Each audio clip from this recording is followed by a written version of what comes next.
keessummaa jaalalaa fi kabajaa gara nama 500 kan caalan jaalalaaf kabajaan isaanii. Assalaamu alaykum wa rahmatullahi wa barakaatu.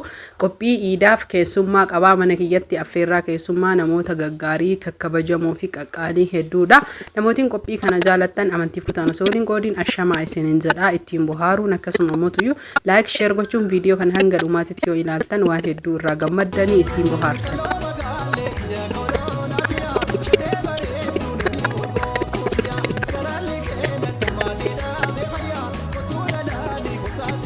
Har'a keessummaa nama hedduu qabaa keessummaa jaalatamoo fi kabajamoo gaggaarii fi qaalii kanaaf haga keessummaa keessummeessee qopheessee jechuudha yaada babbareedaa kennadha. كل عام وأنتم Komantii بخير. illee yaada ختم gaarii الله laayik sheer صيامكم gochuu wallahi بالقبول keessummaa dhufaman وأسأل keessummaa الله qabaa العظيم keessummaa أن يجعل iidaaf مسكنكم jechuudha kana ziyaaruu الجنة مع dhufanidha. الرسول Hundaafuu وأسأل jechuudha الله keessummaa keenya العظيم waliin أن argitanii يتم waliin عليكم turtii gaarii الفرحة laaqana والبهجة dhiyeessa. والسرور كل عام وأنتم Kanaaf بخير. qophiin keenya akkuma argitan asitti fawaakii paappayaa muraa jira yookiin ammoo tuyyuu keessaa firii yaasaa jira.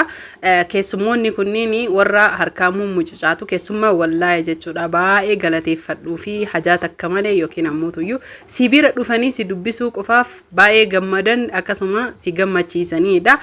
Mee namootiin keessummaa kana jaalattan sabiskiraayib gochuu warri haaraa taatan warri maatii kiyya taatan ammoo laayik sheer godhaa isiniin jedha. Silaa waan baay'ee barbaachisaa yoo ture haa ta'u malee alhamdulillah kunoo akkuma sitti argitan paappayaa qabna, daabboo qabna, muuzii qabna. Daabboon daabboo ammayyaati kaadaa odoon ta'in buddeena qabna akkasuma mootuyyuu kenneettoo qabna. San qofaa miti amma isaaniidhaan isaanii qopheessaa jira sufraan xiqqoodha asitti ammoo ittoo lukkuu yookiin andaaqoo qabna killee wajjin isiniin jedha. Kanaaf kenneettoo bubuusee ka'ee hunda isaanii keessummaa kallattiidhumaan kan itti fufnuu fi yookiin ammoo keessummaa keenya daawwattan ta'a. Hangasitti laayik godhaa eenyutu keessummaa kana arguu barbaada. Keessummoota baga nagaan dhuftan. Keessummoota baga nagaan dhuftan. Nu eedan iidin akkam. Iidii iiddanii eessa faadha iidan? Musaaboo? Musaab? Baaba? Eessa jirta? Kun qophii iidaa isiniif qophaa'e ishii? Isinit tole? Namni yaada kennatan qabdani? Maal jechuu feeta baaba? Musaab? Uljee kan taphatini baaba? Saadoo yaanne? Kanaafi amma nyaata nyaattanii kun kenneettoo keessanii tokko tokko isaatini buddeena isinii qoonna. Ishii? Buddeena kunooti qoodii buddeena tokko tokko si booda muuzii paappayaa nyaattan ishii dura buddeena nyaattan lama lama irra kaa'ii fi jarri nama lama waliin nyaatti dura isaanii mataa mataan dhiyeessinee fi haalan ittiin tolle. Maasha Allah keessummaa gaarii keessummoota tiyya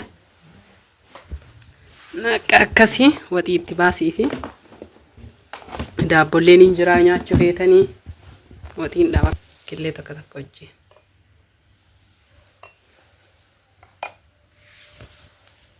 Warra dhiirati.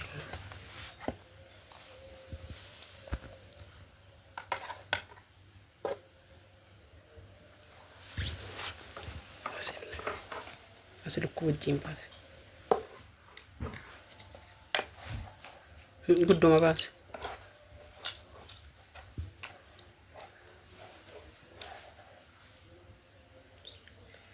Killee takkitti baase. Tiki cika jeelche.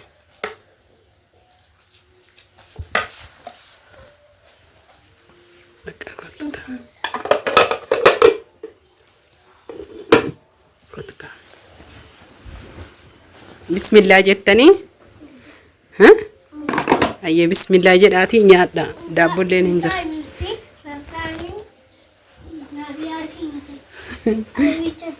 Jedhaa isin hundi keessan warri dagattan bismillah waluu waakiru jedhaa. Ayyee nyaadha. Nyaanni akkami? Mi'aaya? Nama hin gubu?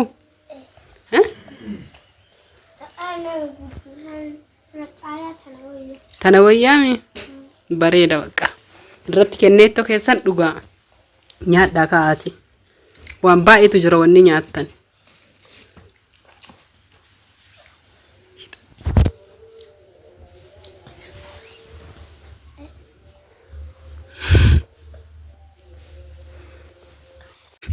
hayyee kanaaf keessummaan keenya warri shamarranii akkasuma ganaa nyaataa jiranii suutuma suutanii warri dhiiraa fixee jira. Amma immoo sagantaa itti aanu sagantaa kutaa lammaffaa fawaakitii taranii ijoolleen tunniin gizee takka dhalattee maashaallah jedhaanii yeroo takka jechuudha waliin caaltu wal fakkaatti. Meeqamtu irra das nama jedha. Kun Khalid jedhama, kun Musa'ab jedhama.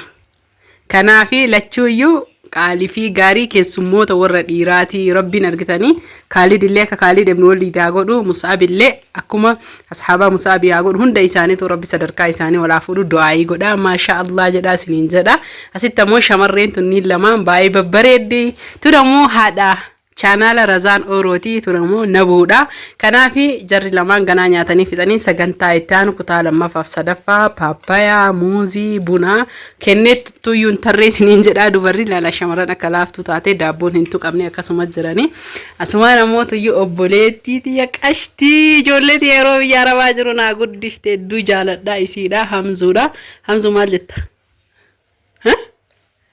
Akka dubbachuun feetu garuu isiin ammoo tuyyuu nama jalqabaaf jechuudha bakka gaarii qabuu fi hedduu kanaafi dhiiroleen akkana jirti shamarran illee akkana jirti.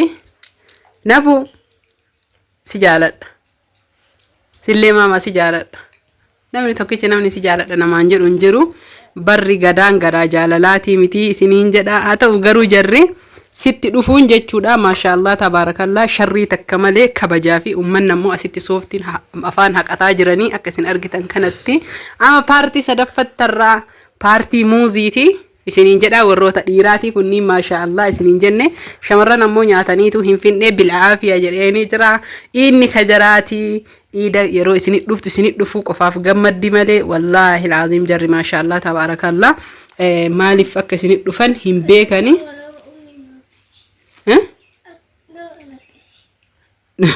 Ingufte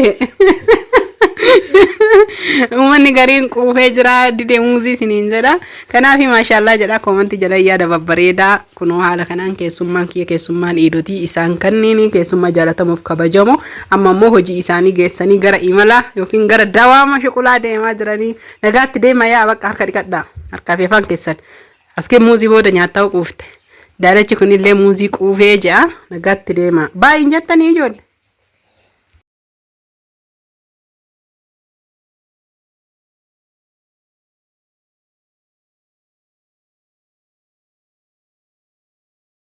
Kanaafi muuzii namni nyaachuu dadhabee akkasuma daabboo namni harkumaan tuquu dadhabee daabboon kun daabboo aadaatii ka ammayyaa odoon tahini daabboo raacitiin bukaa'ee warqeedhaaf ibiddaan go'ame hedduu mi'aayaa. Namni hedduun jechuun amma killee waan adda addaatti godhanii